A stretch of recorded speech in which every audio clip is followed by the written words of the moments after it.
Good evening. Here's my insights about soil organic matter. So when you see organic matter, comes from living things such as plants, animals, and also for us humans. When you see soil organic matter, it is a soil that being fertilized using animal manure, compost or dead leaves that help plant grows. There are three soil organic matter. The first one is living organism or biomass. So kini siya is mo siyang mga human or kita, plants or some that is alive. Then the next one is identifiable dead tissue or debris. Once na ang butang nga buhi, then mamatay siya. Like kana bitong mga compost, kabantay mga basura, mga dead leaves, na ginahimo niya fertilizer sa soil. So man siya ang debris. Then the last one is no leaf, no tissue or humus. Is mun siya ang once nga ang katong butangan namatay, ibutang ta ka ng mga dahon nga nangamatay, once nga ma-fully decompose na siya and it becomes nutrients to the soil, so man siya ang ginatawag nga humus. Okay? Then sa humus, there are two types. The first one is humic. So kining humic is man siyang nutrients. Kumbaga ang humus is man siya ang causes nganong naka-create og nutrients, then ang humic is man siyang result, which is the nutrients. Then under sa humic, there are three types. The first one is humin. So kining humin is gina-keep niya og fertilizing soil into a long lasting. Then the next one is humic acid.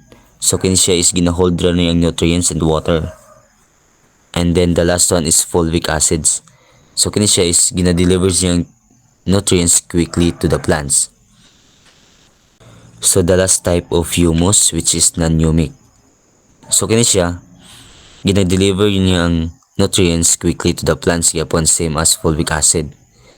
But ang nakalain lang niya is kaning fulvic acid is under ni siya sa humic substances, which is agyo pa siya process. Okay? While ang non-humic acid is wala na, gina-deliver lang niya ang nutrients quickly to the plants. And that's all. Thank you. So, the structures of plant cell wall relies heavily on cellulose, a thought fibrous polysaccharide, a long chain of glucose sugar molecules that forms the basic skeletal framework. This framework is reinforced by other components like hemicellulose, which acts as a linker binding the cellulose fibers, and pectin, a sticky, gel-like substance that glues the components and neighboring cells together. Together, these components create a strong, protective, and rigid boundary. The breakdown of this robust structure is essential for nutrients cycling and is primarily achieved by a specialized microorganism like certain bacteria and fungi.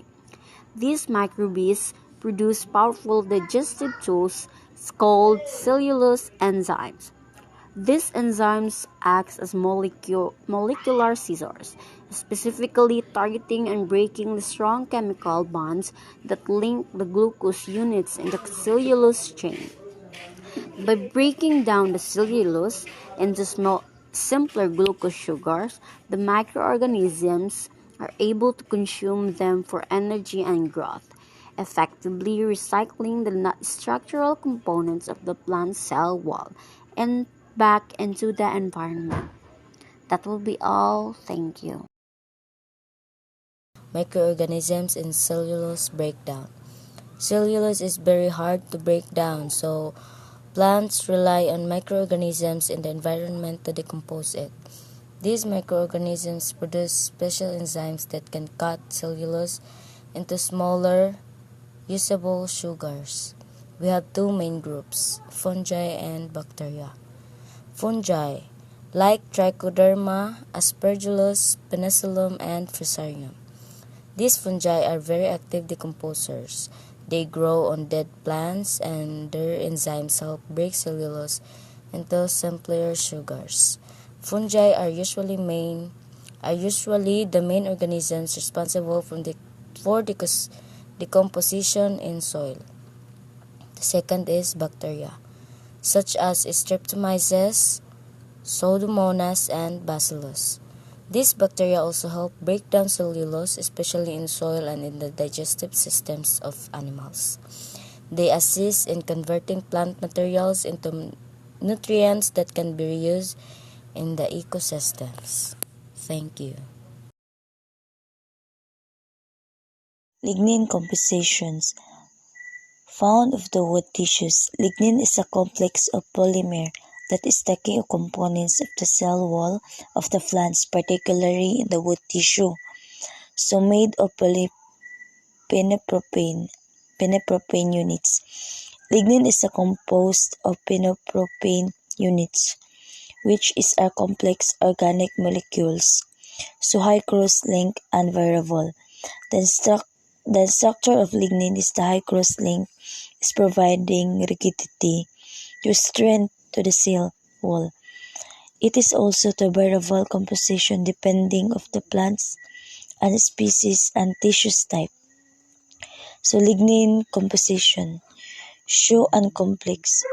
The decomposition lignin is a show of complex process due for its complex structure and resistance to degradation. So, oxidation of the side chains. A lignin composition, it is involved oxidation of the side chain in the lignin polymer. So, depolymerization into the phenolic units. It is a process result to the depolymerization of lignin into two similar phenolic units. Lastly, occurs mostly under the aerobic condition. So, lignin is a decomposition of primary occurs under the aerobic condition, where oxygen is available into the oxidation reaction.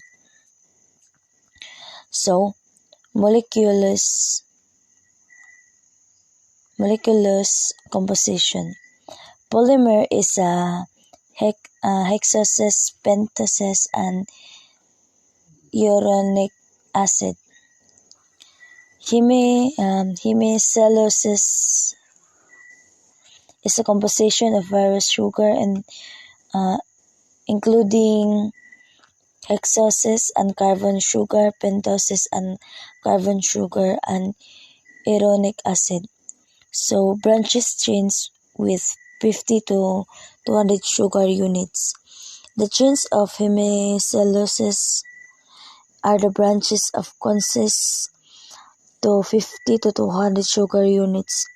More diverse than is cellulose, and hemicellulose is more structurally devised than cellulose. So, hemicellulose decomposition.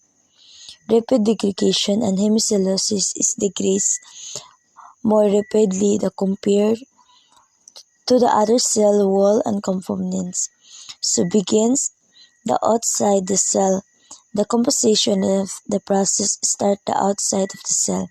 The product. So the product of transportation into the microbial cell. The product is hemicellulose degradation is transported into the microbial cells. So let's proceed to my topic, humidification process. Humidification process, it is the formation of humus from undercomposed matter, produce stable, high and molecular weight compounds. This is the addition of moisture to the air, keeping the table temperature. For example, tongkwan. Matay mo ng sulupin na magyamog sa sulod. Kanang tubig, yung rules ay ang purpose ana para masudlan ang kan sa sulod is yung purpose na dili mo or rehydrate ang kuan usa ka buta usa ka matter to avoid dehydration. Also the properties of humus. Ang properties of humus amo ni yung yuta nga pinaka top of top. One time lang yuta nga from the tong color brown or black. Kini nga yuta is nag-color siya brown or black because of the tungod sa mga branch katong mga sanga nga lata o patay na hayop. Kana siya pag patay nga hayop og mga sanga mahimo siyang black soil or brown soil. So muna siya ang makahata og fertilize sa ato mga plants. And that is for my part. Thank you. Good evening. My topic is about carbon to nitrogen. The carbon to nitrogen ratio determines how quickly organic matter decomposes, with an optimum ratio of about 20.1 for efficient microbial activity.